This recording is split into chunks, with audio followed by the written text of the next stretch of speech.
Hello everyone, c'est Mélanie Zounours et bienvenue dans cette vidéo résultat du Challenge Dream Snaps Bedroom Beauty ou chambre de princesse, et je vous montre ici la chambre que j'ai créée pour pouvoir faire ma photo avant de vous montrer tout le process par lequel je suis passée pour ça. Alors ici, en fait, j'ai voulu vraiment mettre des références aux princesses partout dans cette pièce. Je vais vous les montrer au fur et à mesure. Donc évidemment, il y avait des références à La Belle et la Bête avec ce bureau, la bibliothèque, la rose, les livres, la plume et l'encrier. On a également ici une très jolie cheminée de Cendrillon ainsi que un cadre souvenir de La Belle et la Bête. J'ai ajouté un siège de la petite sirène, une théière pour faire penser, alors même si ce n'est pas une princesse, à Alice au Pays des Merveilles, des pommes. J'imagine que vous savez de qui il s'agit, donc évidemment vous l'avez deviné, c'est Blanche-Neige. Il y a aussi sur cette coiffeuse un petit élément de luxe qui peut rappeler une chambre de princesse, qui est donc le parfum. J'ai ajouté la guitare de réponse. Ici on a le sol pleureur de Grand-mère Feuillage, donc de Pocahontas.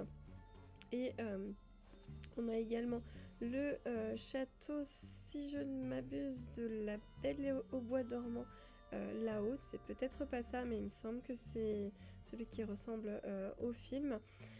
Nous avons ici, en tout cas il ressemble pas à celui de Disney, je vais y arriver, de Disneyland Paris, mais en tout cas pour moi c'est un château qui rappelle La Belle au bois dormant.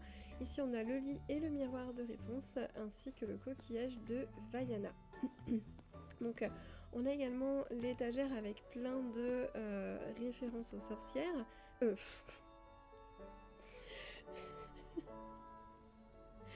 Aux princesses, mais elle n'apparaît pas du tout sur ma photo. Alors je vais vous montrer justement les différentes étapes par lesquelles je suis passée pour cette photo. Donc on a dans un premier temps la chambre que j'avais plus ou moins installée. Alors je suis passée vraiment par plein d'étapes parce que ici j'ai changé différents éléments dans l'arrière-plan puisque ça ne me convenait pas, on voyait pas forcément ce que je voulais. Mais j'avais vraiment l'idée de une robe de princesse, mon personnage de dos qui regarde la rose, parce que je trouvais que cette idée était vraiment super sympa. Je l'ai trouvée dans des vidéos d'inspiration pour le challenge. Alors je vous montre mes points, ils n'ont pas changé malgré le fait que j'ai bougé des éléments sur la photo, étant donné qu'en fait j'ai simplement déplacé, réagencé la pièce. Les points sont restés les mêmes, donc j'avais 15 éléments chambre et 24 éléments élégants, ce qui m'a fait avoir énormément de points. On va regarder mes résultats tout à l'heure. Alors deuxième étape, je me suis dit le premier plan est bien trop vide devant, du coup je vais ajouter un petit peu de verdure, de végétation, de fleurs. Donc j'ai pris le parti d'utiliser des pots de fleurs qui sont pas censés se mettre à l'intérieur normalement, et on voit la bordure et la terre, etc. J'aurais préféré trouver un meilleur point de vue, un meilleur angle pour prendre ma photo, mais j'ai manqué de temps parce que je m'y suis pris, on va dire, une matinée en retard pour, il me semble, il me restait plus beaucoup de temps, une demi-journée, donc je me suis dépêchée de faire ce que je pouvais, et au bout d'un moment j'ai un peu saturé. Je me suis dit c'est pas grave pour la bordure, tant pis, ça fera l'effet, c'est comblé au premier plan et ça suffira. Alors je me suis aussi donné comme thématique de couleur du rose, du violet et du bleu pour cette chambre, et donc j'ai décalé différents objets.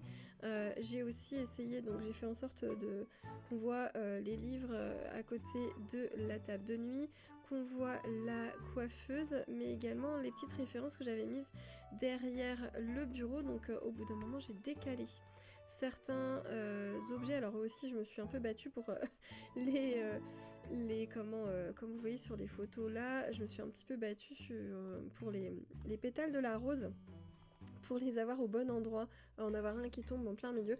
Donc ici j'ai un petit peu changé, comme on peut le voir en arrière-plan, les différents éléments pour mieux les apercevoir, et c'est la photo finale que vous avez ici. Je trouvais que ça faisait moins chargé avec les éléments qu'on a ici, le petit salon de thé qu'on voit finalement pas vraiment sur la photo finale, mais c'est pas grave, ça rend bien moins chargé et beaucoup plus joli. Donc voilà ma photo finale, et je suis trop contente parce que le rendu me plaît énormément, je l'ai beaucoup apprécié, j'ai galéré à la faire, mais franchement au bout du compte je suis vraiment ravie de ce que ça rend. Alors on va regarder quelles sont mes récompenses dans le jeu. Du coup c'est reparti pour aller jusqu'à ma boîte aux lettres. Et voilà, nous y sommes, et donc comme vous pouvez le voir, j'ai obtenu un score assez haut. Au niveau des points, j'avais vraiment chargé la dose, donc on est à plus de 77 points. J'étais dans les 5000, entre 5 et 6000, et j'ai obtenu 4000 pierres de lune qui m'ont bien fait plaisir, j'étais vraiment super contente. Donc j'ai eu beaucoup de poussière de pixels, et le coffre rouge, malheureusement je l'ai ouvert par erreur en filmant, en tournant la vidéo sur le challenge Dream Snaps Trick or Treat.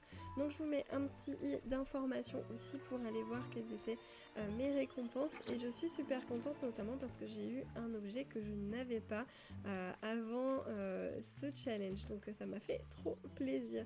Voilà, donc si vous êtes encore là, que vous avez regardé cette vidéo jusqu'au bout, et bien merci pour votre soutien.